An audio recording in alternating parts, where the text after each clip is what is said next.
Над 850 хиляди лева са събрани в кампанията на Българския червен кръст за пострадалите от наводнението в село Бисер. Това заяви Христо Григоров, председател на националната организация. На годишно отчетно събрание във Велико Търново събраните средства ще бъдат изразходени за възстановяване на къщите на пострадалите. Над 850 хиляди лева са събрани от кампанията на Българския червен кръст за пострадалите от наводнението в село Бисер. Средствата ще бъдат изразходвани в построяването на нови къщи за пострадалите, заяви Христо Григоров, председател на националната организация.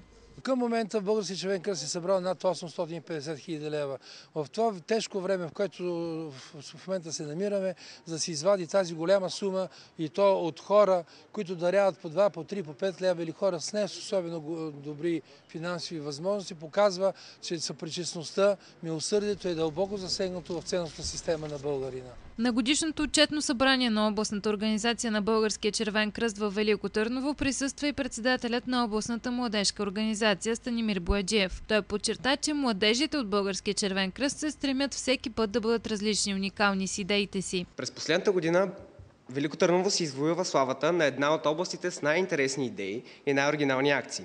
Стремим се всеки път да сме уникални и различни, да привличаме вниманието на хората по атрактивен начин. И успяваме. Относно набирането на средства за пострадалите в село Бисер, Христо Григоров уточни, че продължават да се събират средства и че всеки може да помогне както по банков път, така и чрез СМС.